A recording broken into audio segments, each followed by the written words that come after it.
Assalamualaikum warahmatullahi wabarakatuh.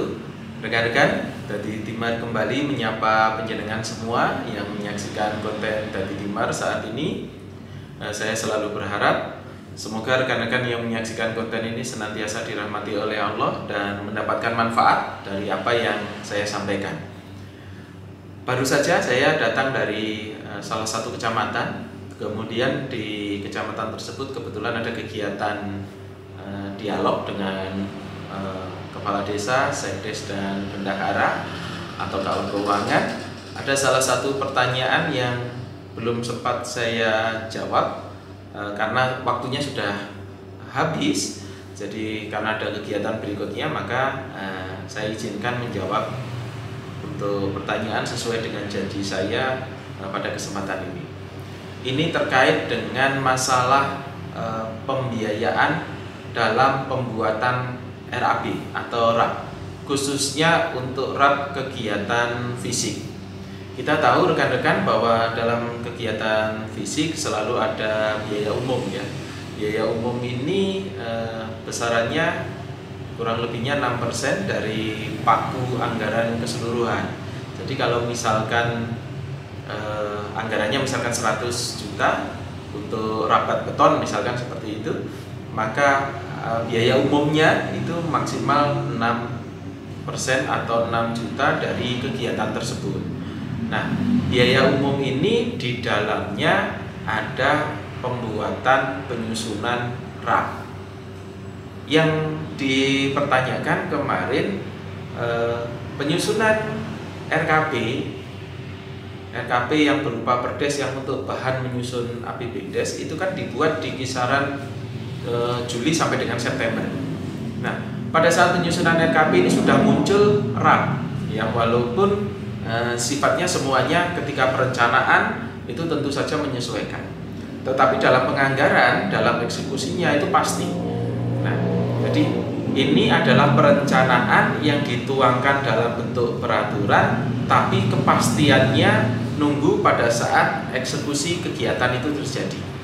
Bagaimana penganggarannya? Ternyata di beberapa desa ini ada yang menganggarkan, kalau saya bilang double, artinya di RKP dia membuat perencanaan, kemudian di pelaksanaan biaya umum diambil untuk perencanaan juga. Nah, perlu saya sampaikan di sini rekan-rekan yang menyaksikan konten ini, jadi RKP dalam penyusunannya itu berupa kegiatan, artinya kegiatan menyeluruh dalam pembuatan perdes yang namanya perdes tentang RKPdes ini. RKP ini di dalamnya ada salah satunya RAB. Jadi kalau RAB-nya itu dibuat di RKP karena ini disusun, kemudian penyusunan RKP ini kan dalam bentuk kegiatan, artinya ada honorarium dan pembentuknya itu adalah tim, maka honorarium ini menjadi haknya tim. Kan betul. Nah, berbeda dengan yang saya tahu tadi, di RKP membuat tapi RAB-nya itu dibiayai dari biaya umum, kemudian bayarnya sekarang. Jadi biaya umum buat RAB sekarang, bayarnya sekarang, padahal kegiatannya nanti itu dijalankan di tahun depan. Maka apa yang harus dilakukan? Kalau saya menyarankan begini, yang pertama, kalau itu kegiatan RKP, pastikan itu masuk di RKP untuk pembiayaannya. Tapi kalau di RKP penjenengan tidak memungut biaya RAB, artinya hanya membuat RKP secara keseluruhan, RAB-nya ada dan tidak akan diambil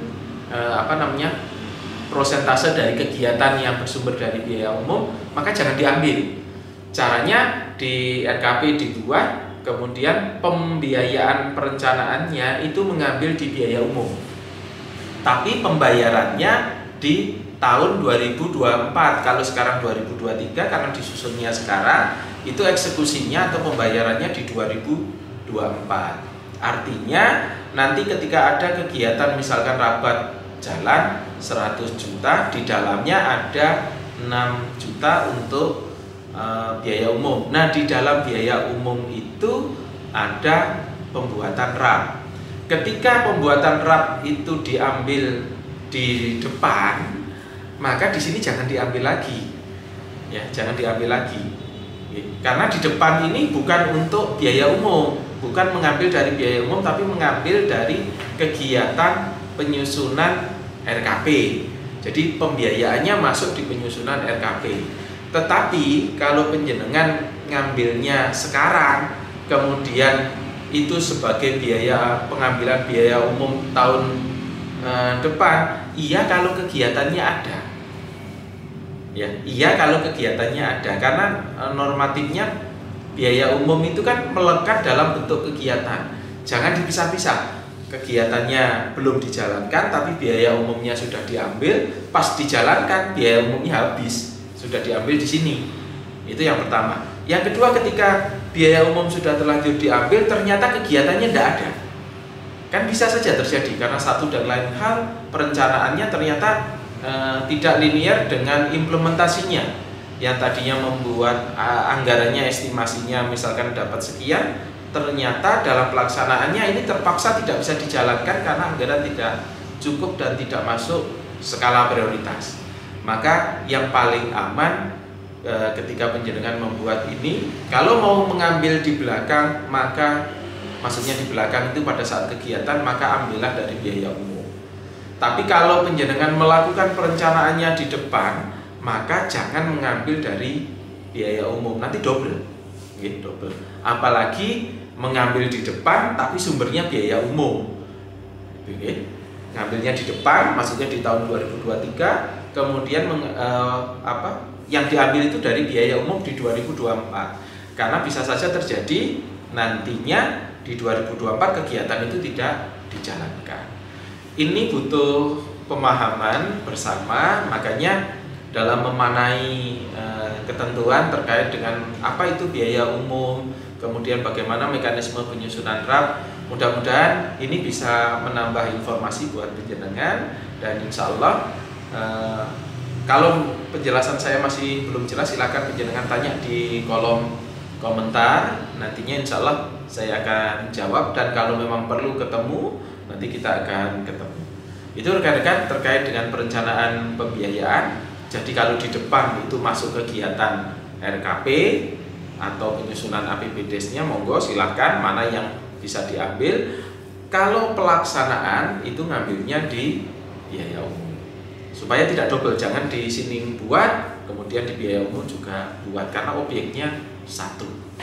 Itu mudah-mudahan membahani kita semuanya, menambah informasi kita tentang, khususnya untuk teman-teman perencana dan Bapak Ibu Sekretaris Desa dan juga Bapak Ibu Kepala Desa.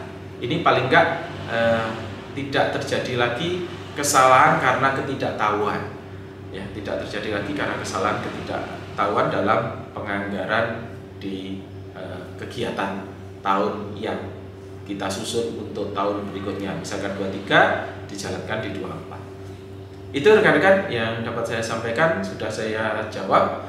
Nanti kalau ada pertanyaan lagi, berkembang lagi, silahkan nanti sekali lagi penjenengan sampaikan di kolom komentar saja. Terima kasih sudah menyimak Dadi Timar. Sampai ketemu lagi dengan saya, Eko Muryanto, di konten Dadi Timar selanjutnya. Matur nuwun. Assalamualaikum warahmatullahi wabarakatuh.